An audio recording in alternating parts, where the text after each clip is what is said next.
ଗୋଟିଏ ଜଙ୍ଗଲ ମଝିରେ ନଦୀଟିଏ ଥିଲା।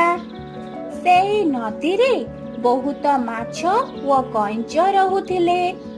ସେହି ନଦୀରେ ଗୋଟିଏ ବଡ଼ ବୁଦ୍ଧିମାନ କଇଁଛ ରହୁଥିଲା। ସେହି ନଦୀକୁ ସବୁବେଳେ ଦୁଇଟି ବଗ ପାଣି ପିଇବାକୁ ଆସନ୍ତି। ଦୁଇ ବଗ ସେଠାକୁ ଆସି ପାଣି ପିଅନ୍ତି। ସେମାନଙ୍କୁ ଦେଖି କଇଁଛ ମଧ୍ୟ ବାହାରକୁ ଆସେ। ଦୁଇ ବଗ ଓ କଇଁଛ ବହୁତ ଭଲ ସାଙ୍ଗ ଥିଲେ। ସେମାନେ ବହୁତ କଥା ହେଉଥିଲେ। କଇଁଛର ଜଙ୍ଗଲ ବିଷୟରେ ଜାଣିବାକୁ ବହୁତ ଇଚ୍ଛା ଥାଏ। କଇଁଛଟି କହିଲା, ସାଙ୍ଗ, ଆଜି ନଦୀକୁ ଆସିବା ବେଳେ କଣ କଣ ଦେଖିଲ ମତେ କୁହ। ଆଜି ଜଙ୍ଗଲ ବାଟ ଦେଇ ଆସିବା ବେଳେ ହରିଣ, କଇଁଛ, କାଉ ତିନି ସାଙ୍ଗକୁ ଦେଖିଲୁ। ଆଉ ଶିଆଳକୁ ବି ଦେଖିଲୁ। ଶିଆଳ ତା ଖାଦ୍ୟ ପାଇଁ ଜଙ୍ଗଲରେ ବୁଲୁଥିଲା। ଏମିତି କଥା ହୋଇ ଦୁଇ ବଗ ପାଣି ପିଇଲେ। ଦୁଇ ବଗ ପାଣି ପିଇ ସାରି ସେଠାରୁ ପଳାଇ ଆସିଲେ। ଥରେ ଜଙ୍ଗଲକୁ ଗୋଟିଏ ଶିକାରୀ ଆସିଥିଲା। ସେଇ ଶିକାରୀଟି ନଦୀ ପାଖରେ ପହଞ୍ଚିଲା। ଆଉ ସେ ଭାବିଲା, ନଦୀ ପାଖକୁ ପାଣି ପିଇବା ପାଇଁ ବହୁତ ପକ୍ଷୀ ଆସୁଥିବେ। ଏଠି ଦାନାଟା ପକାଇବି। ଦେଖିବା କେଉଁ ପକ୍ଷୀ ଆସି ଜାଲରେ ପଡୁଛି। ଏମିତି ଭାବି ଶିକାରୀଟି ନଦୀ ପାଖରେ କିଛି ଦାନା ପକାଇଦେଲା। ତା ଉପରେ ଜାଲ ପକାଇଦେଲା। ଆଉ ସେ ଯାଇ ଗୋଟିଏ ଗଛ ପାଖରେ ଲୁଚି ପଡ଼ିଲା। ଶିକାରୀର ଏଇ ସବୁ କାମ କଇଁଛ ପାଣି ଭିତରେ ଥାଇ ସବୁ ଦେଖିଥିଲା। ଏହି ସମୟରେ ଦୁଇଟି ବଗ ନଦୀ ପାଖକୁ ପାଣି ପିଇବା ପାଇଁ ଆସୁଥିଲେ। ସେମାନେ ଦୂରରୁ ଦେଖିଲେ ନଦୀ ପାଖରେ କିଛି ଦାନା ପଡ଼ିଛି। ସେ ଦୁଇ ଜଣ ବଗ ଦାନା ଖାଇବା ପାଇଁ ସେଠାକୁ ଯାଉଥିଲେ। ଦୁଇଟି ବଗ ସେଠାକୁ ଯାଉଥିବାର ଦେଖି କଇଁଛ କହିଲା, ସାଙ୍ଗ ସାଙ୍ଗ, ତମେ ସେଠାକୁ ଯାଅନି। ସେଠି ଶିକାରୀଟି ଦାନା ପକାଇ ତା ଉପରେ ଜାଲ ପକେଇ ଦେଇଛି। ତମେ ସେଠାକୁ ଯାଅନି, ଜାଲରେ ଫସିଯିବ। କଇଁଛର କଥା ଶୁଣି ବଗ ଦୁଇଟି ଅନ୍ୟ ଆଡ଼କୁ ଉଡ଼ିଗଲେ।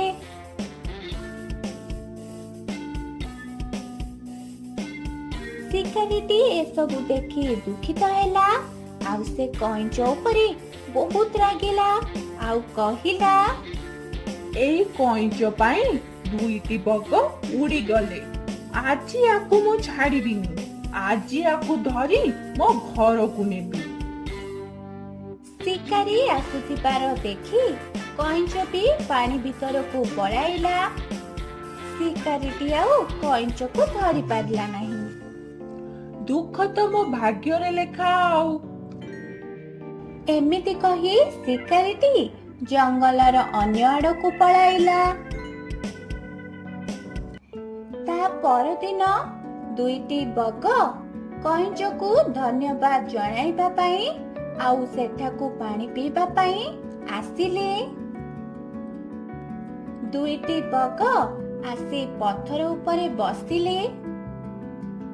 ବଗକୁ ଦେଖି କଇଁଛ ବି ତାଙ୍କ ପାଖକୁ ଆସିଲା। ସାଙ୍ଗ, ଆମ ଜୀବନ ବଞ୍ଚେଇଥିବାରୁ ତୁମକୁ ବହୁତ ବହୁତ ଧନ୍ୟବାଦ। ଆରେ ସାଙ୍ଗ, ତମେ ବା ମୋ ସାଙ୍ଗ, ତମକୁ ସାହାଯ୍ୟ କରିବିନି କେମିତି? ଏମିତି ସେମାନେ କଥା ହେଲେ। ଆଉ ଦୁଇଟି ବଗ ପାଣି ପିଇଲେ। ଗ୍ରୀଷ୍ମ ଋତୁ ଯୋଗୁ ସେଠାରେ ପାଣି ଶୁଖି ଆସୁଥିଲା। ମାଛମାନେ ବି ପାଣି କମରୁ ମରି ଯାଉଥିଲେ। ସେଥିପାଇଁ ବଗ ଦୁଇଟି ଅନ୍ୟ ଏକ ନଦୀ ଖୋଜିବା ପାଇଁ ସେଠାରୁ ପଳାଇଲେ। ସେମାନେ ଜଙ୍ଗଲରେ ଖୋଜୁ ଖୋଜୁ ଗୋଟିଏ ପାଣି ଥିବା ନଦୀ ଦେଖିବାକୁ ପାଇଲେ। ସେଇ ଦୁଇ ବଗ ପାଣି ଥିବା ନଦୀକୁ ଗଲେ। ସେଇ ନଦୀରେ ପାଣି ଭରପୁର ଥିଲା। ମାଛ ଓ କଇଁଛ ବି ରହୁଥିଲେ। ବଗ ଦୁଇଟି ସେଇ ନଦୀକୁ ପାଣି ପିଇବା ପାଇଁ ଆସିବାକୁ ସ୍ଥିର କରିଲେ। ସେଇ ଦୁଇଟି ବଗଙ୍କ ଜୀବନ କଇଁଛ ବଞ୍ଚାଇଥିଲା। ସେଥିପାଇଁ ଦୁଇଟି ବଗ କଇଁଛକୁ ଦେଖା କରିବାକୁ ଓ ତାଠାରୁ ବିଦାୟ ନେବା ପାଇଁ ଆସିଲେ। ବଗକୁ ଦେଖି କଇଁଛ ବି ବାହାରକୁ ଆସିଲା। ବଗ କହିଲା, ସାଙ୍ଗ, ଏଇ ନଦୀରେ ପାଣି ଗ୍ରୀଷ୍ମ ଋତୁ ଯୋଗୁଁ ଶୁଖିଗଲାଣି। ଆମେ ଆଉ ଏଠିକୁ ଆସିବୁନି। ଆମେ ଆଉ ଗୋଟିଏ ପାଣି ଥିବା ନଦୀ ଦେଖିଛୁ। ଆମେ ସେଠାକୁ ପାଣି ପିଇବା ପାଇଁ ଯିବୁ। ଏହି କଥା ଶୁଣି କଇଁଛ ପୁରା ଖୁସି ହୋଇଗଲା ଆଉ କହିଲା, ଆରେ ସାଙ୍ଗ, ଏଠି ପାଣି ଶୁଖିଗଲାଣି। ତମେ ବି ମତେ ନେଇଯାଅ ତମ ସହ। ମୁଁ ତମ ସହ ସେଠି ରହିବି। ଏହା ଶୁଣି ଦୁଇ ବଗ ବି ଖୁସି ହେଲେ। ହଁ ସାଙ୍ଗ, ସେଠାରେ ବହୁତ ପାଣି ଅଛି ଆଉ ତମେ ଖୁସିରେ ରହିବ। ହେଲେ ସାଙ୍ଗ, ଆମର ତ ପର ଅଛି। ଆମେ ସେଠାକୁ ଉଡ଼ିଯିବୁ। ହେଲେ ତମେ କେମିତି ଏତେ ଦୂରକୁ ଯିବ? କଇଁଛଟି ବୁଦ୍ଧି ବାନ୍ଧିଲା। ସେ କହିଲା, ଆରେ ସାଙ୍ଗ, ଗୋଟିଏ ଡାଙ୍ଗର ଦୁଇ ପାଖକୁ ତମେ ଦୁଇ ଜଣ ଥଣ୍ଟରେ ଧରିବ ଆଉ ମୁଁ ଡାଙ୍ଗର ମଝିକୁ କାମୁଡ଼ି ଧରିବି। ଏମିତି ଆମେ ଦୂର ନଦୀ ପାଖକୁ ଉଡ଼ିଯିବା।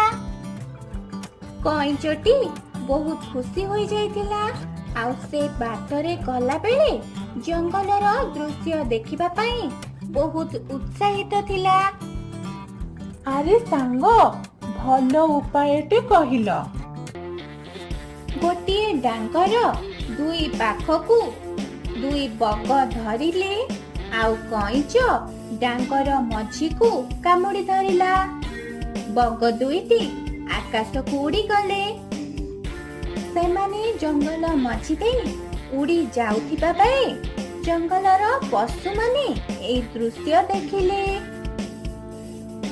ଆଉ ସେମାନେ ଭାବିଲେ କଇଁଛଟି ଆକାଶରେ ଉଡୁଛି। ସେମାନେ ସମସ୍ତେ କଥାବାର୍ତ୍ତା ହେଲେ। କଇଁଛ ପଶୁପକ୍ଷୀ ମାନଙ୍କର ଶବ୍ଦ ଶୁଣି କଣ ହେଉଛି ବୋଲି ଜାଣିବାକୁ ଇଚ୍ଛା କରିଲା। ସେ ପାଟି ଖୋଲି କହିଲା, ସାଙ୍ଗ, ତଳେ ପଶୁମାନେ କଣ କହୁଛନ୍ତି ମତେ କୁହ। କଇଁଛଟି ଯେମିତି ପାଟି ଖୋଲିଛି ଡାଙ୍ଗଟି ତା ପାଟିରୁ ଖସିଗଲା। କଇଁଛଟି ତଳେ ପଡ଼ିଗଲା ଆଉ ସେଠାରେ ମରିଗଲା। ବଗ ଦୁଇଟି ବହୁତ ମନ ଦୁଃଖ କରିଲେ ଆଉ ନଦୀ ପାଖକୁ ଚାଲିଗଲେ।